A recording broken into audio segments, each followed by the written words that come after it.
pessoal, sejam bem-vindos a mais um programa Sopa de Pedras. E como vocês podem ver hoje, nossa sala está cheia de pessoas, inclusive pessoas novas. Temos a Samila e a Isa, que estão com a gente hoje. Convidamos elas para justamente elas falarem sobre um assunto bem interessante relacionado à vida humana, né? Ao ser humano, à convivência entre pessoas, a Deus. E é isso aí, vamos misturar essa sopa, vamos ver o que vai sair daqui. Você falou e não falou o que é o assunto, né? Tema, faltou o tema. Ele nem falou que a regra é se tiver alguma coisa que a gente não concorda, na edição a gente tira. O assunto hoje é feminismo. Está relacionado com o cristianismo de alguma forma?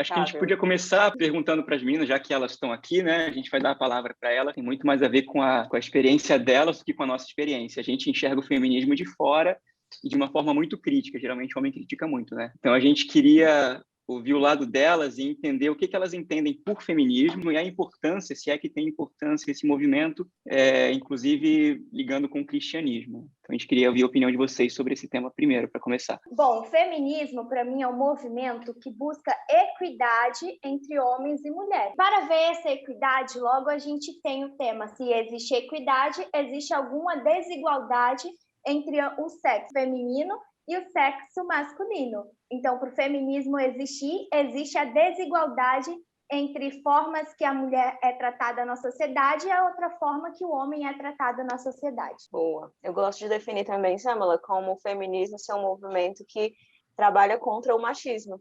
Que o machismo é a posição de que o homem tem mais poder e mais privilégios dentro da sociedade, enquanto a mulher, na verdade, com o feminismo, ela não quer ter mais direitos que o homem, ela quer ter exatamente o que você falou, direitos iguais. Exatamente, é ao contrário, a gente só quer ser tratada da mesma maneira que o homem é tratado.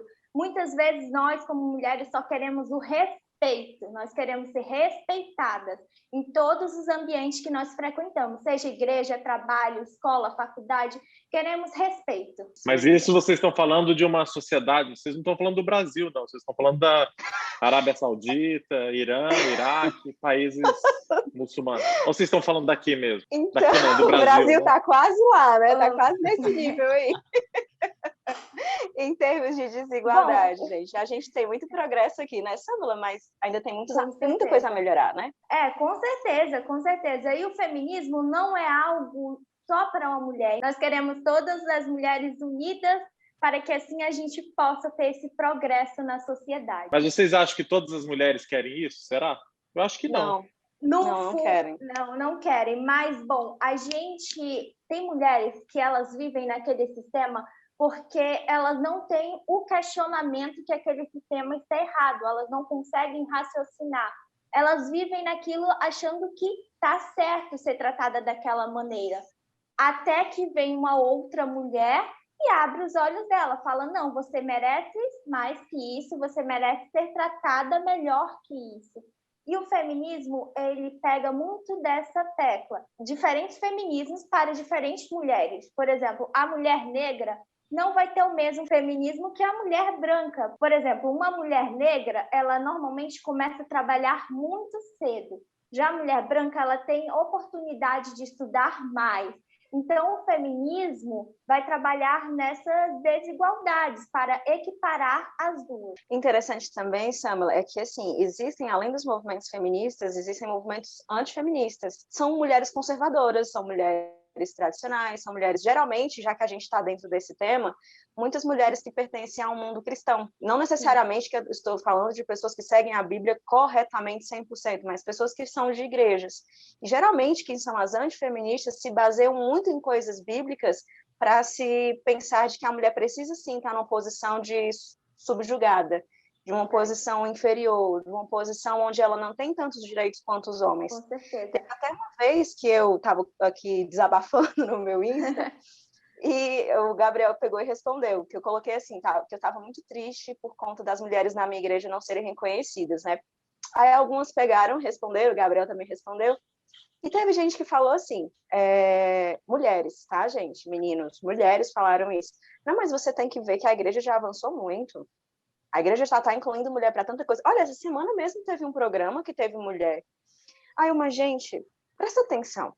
Quantas vezes vocês já viram num cartaz de uma conferência onde uma das pessoas que vai estar pregando sobre teologia não é sobre psicologia, não é sobre ser mãe, não é sobre cuidar de crianças, não é sobre cozinhar, não é sobre saúde, é sobre Deus. Dificilmente você vai ver uma mulher num cartaz desse. Porque geralmente parece que só homem tem cacife para falar sobre Deus. Então a gente está vendo que mulheres estão sendo incluídas nas coisas da nossa igreja? Estamos vendo, mas porque elas tiveram que ir atrás de uma outra função para elas serem reconhecidas. Porque se fosse para falar de Deus e só teologia, é como se elas não fossem capazes o suficiente. E isso é meio que discordante, porque a pessoa que é profetisa da nossa religião é uma mulher. E aí, então, quer dizer que uma mulher ela só serve para momentos seletivos. Uma mulher muito à frente do seu tempo, aliás. Muito à frente do seu tempo. Muito à frente. Então, para vocês verem, meninos, como a questão da posição que a mulher tem toda a capacidade potencial de exercer na sociedade, ela é puxada para trás pelas próprias mulheres. Vocês estão entendendo como as próprias mulheres não nos ajudam? Então, assim, sim. eu já ouvi muitas pessoas falando, mulher dizendo que a igreja já evoluiu. Evoluiu, mas ainda não está o suficiente. Porque quando a gente fala sobre pessoas, nós estarmos aqui dentro das nossas igrejas e a gente leva alguns puxões de orelha dos nossos superiores, pastores, obreiros, eles querem o nosso melhor 100%. Eles não querem saber, não, mas fulano está evoluindo, né? Não, porque quando é para passar o corte, passa mesmo. Mas quando a gente vai falar da igreja em si, sobre saber se a igreja está evoluindo em relação ao reconhecimento e o valor da mulher, parece que são os passos lentos. E enquanto a nossa santificação tem que ser a passos largos. E a igreja, ela meio que se exime dessa responsabilidade de dar o valor necessário à mulher. Né? Isa, historicamente, a mulher é muito mais cobrada na igreja do que o homem. Não é mesmo? Verdade, nós mulheres somos certeza. muito mais cobradas. Gente, vocês não sabem um fardo de que uma mulher cristã, da forma que nós somos tratadas e da forma que nós somos cobradas, é pesado e é desumano. E quando nós olhamos o olhar que Jesus teve por nós, é um olhar de amor. Jesus, ele amou todas as mulheres. Um exemplo é Maria Madalena. Maria Madalena era tão marginalizada naquela sociedade patriarcal e machista, e Jesus teve um olhar de amor por ela. Jesus amou Maria Madalena de uma maneira que, para a sociedade, naquela época, era um choque. Nossa, como assim esse homem está se relacionando com essa mulher? Olha, teve uma vez, hoje já deixar os meninos falar, né, Samela? Porque a gente está pegando o microfone. Não, mas tá. O programa é de vocês. Tá legal, depois a gente vai tentar interagir um pouco, mas podem falar aí. Já que a Samela está citando essa questão de como é difícil, teve uma vez que aconteceu da gente fazer uma viagem, nós fomos em 2 carros, e a gente chegou numa cidade, e a gente tinha avisado que só queria passar a noite na igreja, porque no outro dia a gente ia passar o dia na cidade e ia seguir viagem, só à noite na igreja. Fomos eu, meu esposo, outros casais de amigos, casados, e só família. Quando a gente chegou lá, para falar com o pastor, que era o responsável pelaquela igreja, estava o pastor e o obreiro. E aí foram 2, foi o meu amigo e um outro lá conversar com o pastor, e eu vi que estava demorando muito, como se estivesse tendo algum problema. Aí eu peguei e me aproximei. Quando eu me aproximei, eu disse, boa noite, pastor, meu nome é Isadora. E eu fiquei assim, ó, segurando. Ele olhou para minha cara, olhou para mim, olhou para cima, eu estava vestida normal. Ele olhou para cima, olhou para baixo e não estendeu a mão para mim. O outro que estava do lado dele viu a falta de educação dele e falou, e meio que falou, boa noite, irmã, tudo bem com você? Como é que vai? Fez uma boa viagem? Eu fiz. Aí o meu amigo que estava do lado pegou e falou assim, Isa, depois a gente conversa, vai ali, depois a gente conversa. E tem hora que eu sou muito lenta, eu peguei e saí, eu fiquei. Aí cheguei lá, fui falar pro pessoal que tinha acontecido, aí disseram assim, então, Isa, mandaram tu sair porque tu é mulher. Aí eu, o quê? Quer dizer, então, era um choque pra gente, não? Quer dizer, então, que eu não podia estar participando da conversa para saber se a gente podia passar a noite aqui na igreja porque eu sou mulher? Não, peraí, que horas eu posso ir lá falar, rodar a baiana, fazer a conversa? Não, Isa, você não vai, você vai ficar aqui. Eu, tá bom. E aí a gente tem que ser resiliente nesses momentos, né? Porque o nosso direito seria exatamente ficar por isso. Mas aí a gente bater de frente, fala, bater de frente. Então, meninos, são às vezes situações que a gente passa que às vezes vocês não passam. Às vezes, poxa, um negócio desse só porque ela é mulher, só porque ela tem, pelo que ela tem de sexualidade diferente da minha, não é questão social, não é cor de pele. Não é se a pessoa, o gênero, a sexualidade, nada, é porque ela é mulher. Então, ela é mulher, ela é inferior automaticamente na perspectiva de uma pessoa como essa. Líder da nossa igreja. Não é só um, são vários. Que chega a ser uma coisa muito absurda, porque Gênesis, os primeiros capítulos da Bíblia, Deus deixa claro que criou homem e mulher sem essa hierarquia de um maior, outro menor, um inferior, outro superior. Foi criado para ser rei, fomos criados para ser reis e rainhas, igualmente para reinar nesse mundo um sistema de igualdade. E é uma distorção de tudo que Deus criou. Samela, vamos fazer uma pergunta para os meninos? Opa, meninos, vamos lá.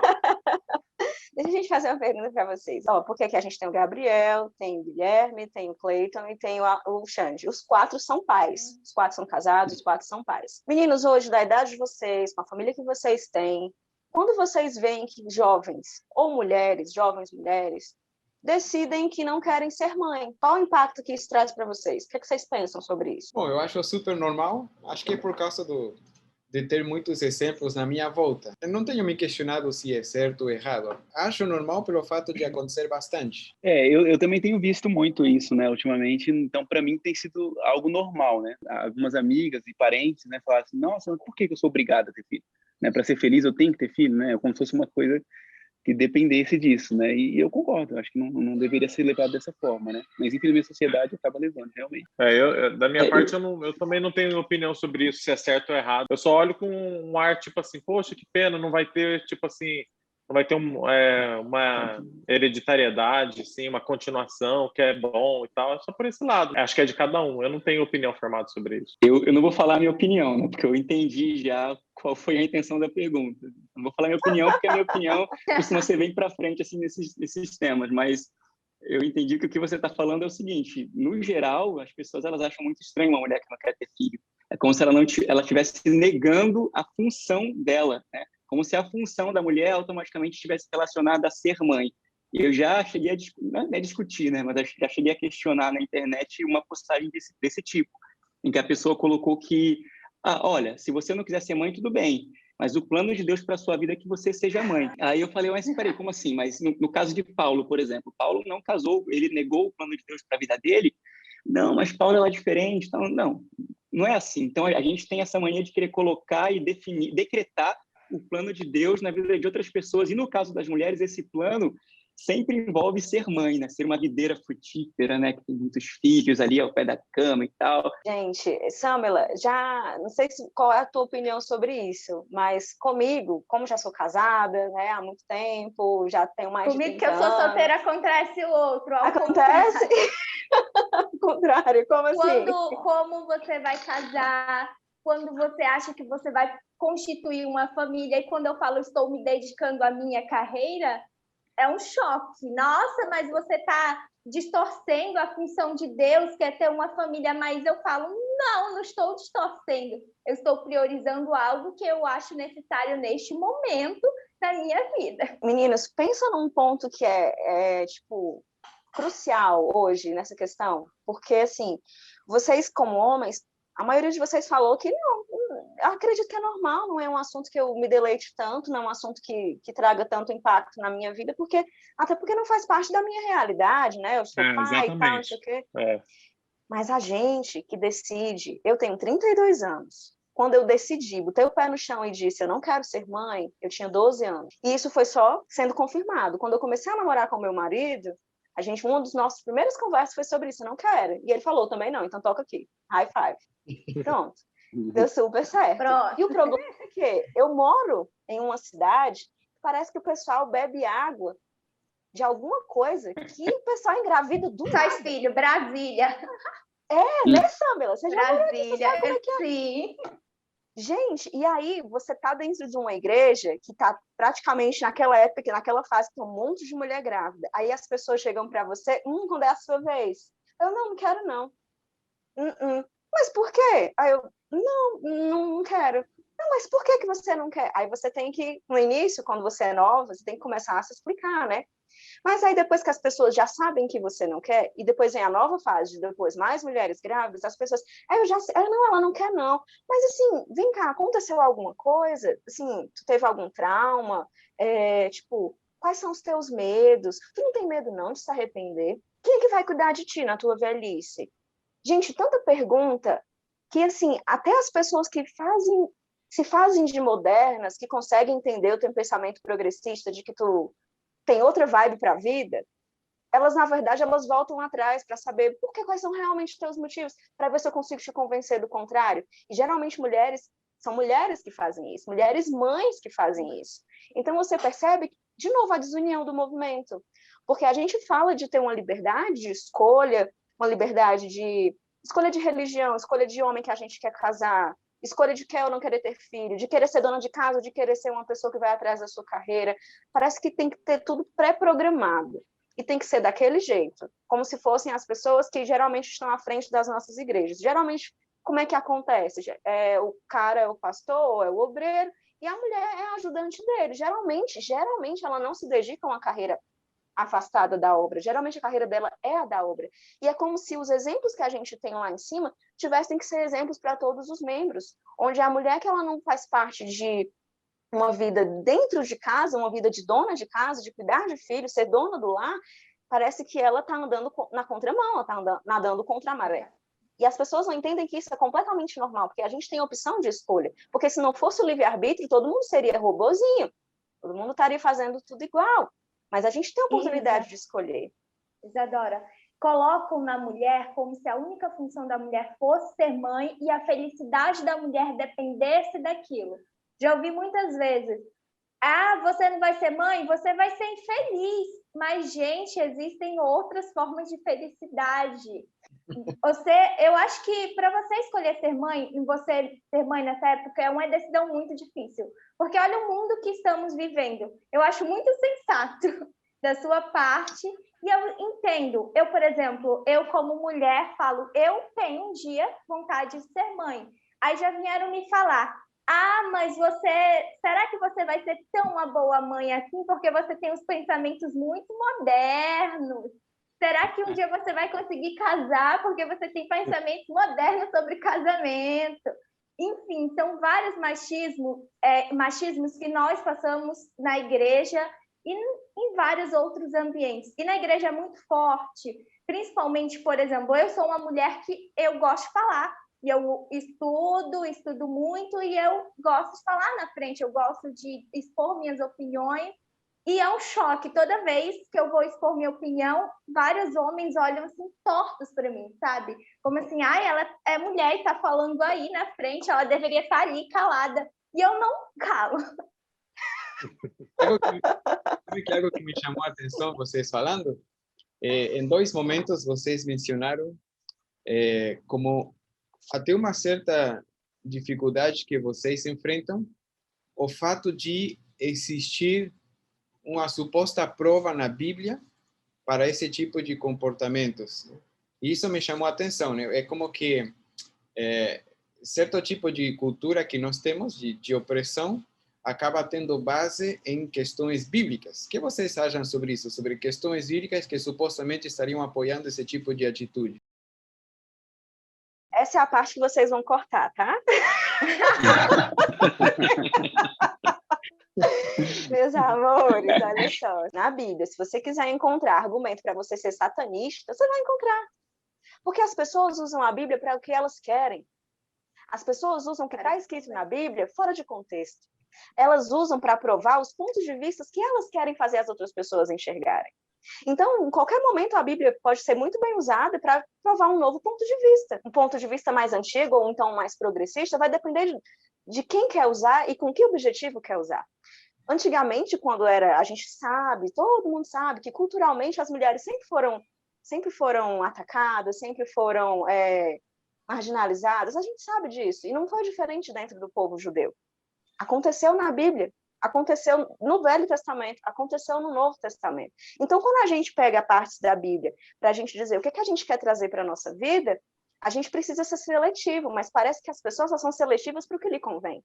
Então, as pessoas, por exemplo, às vezes são seletivas para dizer, olha, a gente está na Bíblia que a gente tem ali que ser submissa aos homens. Tem que ser submissa assim como a igreja foi submissa a Cristo. Tem que fazer daquele jeitinho ali. Mas também está na Bíblia que a mulher que for pega em adultério, ela vai morrer sendo apedrejada. Aí a gente pega e separa. A gente separa o que convém. Não, porque tem coisa que era cultural, era lei cerimonial, era da época. Mas tem coisa que não, vale até hoje. Então, quando a gente olha para a Bíblia, a gente vê com muita subjetividade. O que eu quero parcialidade, avaliar né? Que seja válido. Isso, muita parcialidade, isso mesmo. Outra coisa é que tem muitos versículos e vários textos na Bíblia com traduções erradas. Foram traduções erradas de contextos históricos que os homens que estavam traduzindo a Bíblia naquela época colocaram ali. Por exemplo, a gente falar que o apóstolo Paulo fala, as mulheres nos devem falar na igreja e tal.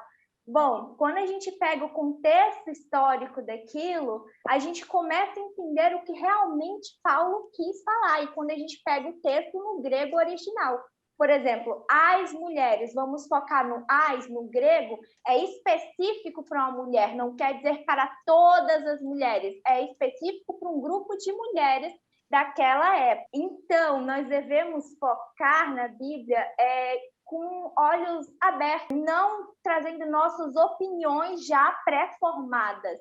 E o cristianismo é justamente por isso, é uma quebra de barreiras. Então, você deve olhar quebrando as barreiras que existem dentro de você. Porque, socialmente, nós fomos criados num sistema machista. Então, nós trazemos esse olhar machista para a Bíblia. Mas, quando olhamos a Bíblia da forma que Jesus tratou as mulheres, nós entendemos que Jesus, Deus, não são nada machistas, eles não apoiam o sistema machista, e para Deus é um absurdo que seres humanos sejam subjugados ao outro.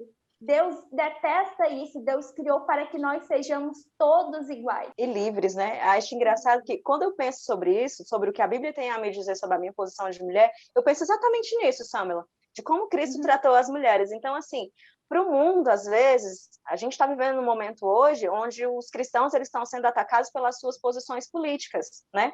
Só que são os cristãos de uma maneira geral. A gente sabe que tem cristão que não tem posição política igual. A gente não é uma massificação. Nós somos seres individualizados. Cada um tem seus pensamentos, suas posições, seus posicionamentos. E aí, quando a gente pensa em Cristo, e essas pessoas pensam em Cristo, eles olham para Cristo do mesmo jeito que eles olham para as religiões. E a gente não pode juntar as coisas, porque, assim, Cristo é top. Agora, o fã-clube dele não é lá essas coisas. Não é lá essas coisas. É um fã-clube muito fanático. Será que daria para dizer, pelo que vocês estão falando, que Jesus é muito maior que a Bíblia? Eu acho que a gente poderia entrar nesse ponto, porque se a gente entende que a Bíblia é a palavra de Deus, e a própria Bíblia diz que Jesus era o verbo, e verbo é a palavra, então a palavra original de Deus se cumpre em Jesus, em Cristo, né? Então, Jesus é o verbo, Jesus é a palavra, Jesus é muito maior do que aquilo que está escrito na Bíblia. Aquilo que está escrito na Bíblia, a gente tem que interpretar de forma muito cuidadosa. Foram seres humanos que entenderam, que escreveram, eles foram influenciados pela cultura na qual eles viviam. Inclusive, tem questões que a gente não consegue nem não consegue nem defender o autor, né? A Samela mencionou aí os textos de Paulo, em que ele fala para a mulher ficar em silêncio. E a gente tenta contextualizar, e tem essa questão de tradução mesmo, de repente está mal compreendido, mas quando a gente pega o texto como um todo, é difícil defender Paulo, é difícil defender que, na verdade, ele estava tentando dizer outra coisa. Quando a gente pega 1 Timóteo 2, e eu vou ler porque fala um pouco daquilo que a gente falou antes, sobre a questão de filhos também, né? Então, 1 Timóteo 2, a partir do versículo 11, a mulher deve aprender em silêncio com toda sujeição. Não permito que a mulher ensine, nem que tenha autoridade sobre o homem, esteja, porém, em silêncio. Aí ele explica o porquê. E quando ele explica o porquê, ele deixa claro que não é para um grupo específico de mulheres pequenas. Ele fala o seguinte, porque primeiro foi formado Adão e depois Eva. E Adão ele não tenta foi justificar, enganado. né? Não, ele fala, olha, eu estou falando isso aqui, mas tem uma razão. E a razão é bíblica. Porque Adão foi criado primeiro, Adão não foi enganado e a mulher foi enganada. E aí, ele, com chave de ouro, ele fecha assim. Entretanto, a mulher será salva, dando à luz a filhos. Dando à luz filhos, se permanecer na fé, no amor e na santidade com bom senso. Aí você entende por que as pessoas cobram muito as mulheres pelas terem filhos, né? peraí, você não vai... A sua função é ter filho, inclusive a sua salvação, a salvação das mulheres está relacionada a elas terem filhos. É isso que Paulo falou. E quando Paulo escreveu isso, ele contradisse uma montanha de eventos históricos do povo de Israel, porque Deus escolheu mulheres para serem juízas, Deus escolheu mulheres para serem profetisas, para falar e para ensinar, que é o que ele está falando para não fazer. A gente tem que entender que, muitas vezes, o autor da Bíblia ele é contaminado pelo contexto em que ele está vivendo. Então, se é um contexto machista, e Paulo cresceu em um contexto machista, ele vai acreditar nessas coisas como se fosse verdade. E, ao escrever isso, ele contradisse a própria história do povo de Israel. A gente tem que saber separar essas coisas e entender que o texto bíblico ele pode ser importante, mas ele é muito menor do que o verbo, que é Jesus. Se a gente for pensar em termos de que a gente pensa assim, olha, tem gente que você tem que acreditar na Bíblia toda, 100%. Ok, eu respeito. Mas presta bem atenção. Parece que, então, se a gente for pegar todo o contexto e se aplicar a tudo a nossa vida, nós só não somos judeus porque acreditamos em Jesus. Hoje, em 2021, somos quase judeus. Quase. É só Jesus que nos diferencia deles. Porque é a história deles que nós estamos vivendo hoje, que a gente quer trazer hoje para o nosso cotidiano. E a gente quer trazer Jesus como o único diferencial. Então, a gente precisa entender que nós temos uma cultura diferente daquele povo, nós temos uma forma de salvação diferente daquele povo, um evangelho diferente daquele povo. Então, infelizmente, não tem como a gente achar que todas as regras que se adaptam aos judeus vão se adaptar aos cristãos. Aquilo que eu falo, se você está na dúvida, olhe para Jesus. Jesus é o nosso maior exemplo em todos os aspectos, em todos. Da forma que ele tratou todos os seres humanos, Jesus é a personificação do evangelho. Precisa entender, assim, eu achei muito interessante o que o Xande falou e vale a pena a gente ressaltar aqui. O que o Xande quis dizer é o seguinte, há muitas pessoas que ficam pegando os textos de Paulo e tentando consertar o texto para tentar falar por que Paulo falou aquilo, mas ele falou aquilo porque no tempo ele não permite, eu já vi uma explicação que não permite que as mulheres falem na igreja, porque naquele tempo as mulheres tinham que ficar do lado de fora, e tinha uma janela pequena do lado de fora, e as mulheres não podiam falar na igreja, porque lá do lado de fora, um monte de gente falando várias coisas. Não é mais fácil a gente chegar à conclusão e que Paulo escreveu muitas coisas da cabeça dele, seguindo a cultura que ele vivia naquela época, mas o que Jesus falou é mais importante do que Paulo? Não é mais fácil a gente admitir isso? É mais fácil, com certeza. O problema é que quando você chega e fala isso para pessoas que têm uma fé abalável, que não têm os seus princípios muito firmados em coisas que são eternas, a pessoa ela se escandaliza, porque ela acredita que a verdade é a Bíblia. Eu já vi gente dizendo assim, não, se não existisse a Bíblia, como é que eu ia acreditar em Deus? Os meus gatos acreditam em Deus. Os meus gatos acreditam em Deus e eles não leram a Bíblia. Eles nem sabem ler. Mas eles acreditam porque dentro do ser deles, da forma como Deus fez eles, colocou amor do jeitinho que era para ser dentro dos animais. E eles conhecem o amor. E quem conhece amor, conhece a Deus. Não precisa você saber ler. E as pessoas que estão lá do outro lado do mundo, que não têm acesso à Bíblia cristã, têm a sua própria religião, então elas não conhecem a Deus, às vezes a gente fica tão preso às nossas próprias concepções, aos nossos rituais, às nossas culturas, que parece que a gente quer negar o resto do mundo todo, como se só a nossa fosse válida. Eu até conversei uma vez com o Gabriel, eu às vezes tenho medo, às vezes, de pregar, no sentido de ser missionária, não de pregar para várias pessoas, mas de pregar no 1 a 1, porque é como se você tivesse que, ao mesmo tempo que você está falando da sua fé, você tivesse que invalidar do outro. Então, a gente precisa ter muito cuidado, porque quando a gente quer defender algo, você tem que ter a concepção de que aquilo é verdade para você. O evangelho é muito sobre vivências. Cada pessoa tem uma vivência diferente da sua. Então, ele vai entender o evangelho de uma maneira. E não é que a vivência dele esteja errada. É a forma dele ver o evangelho.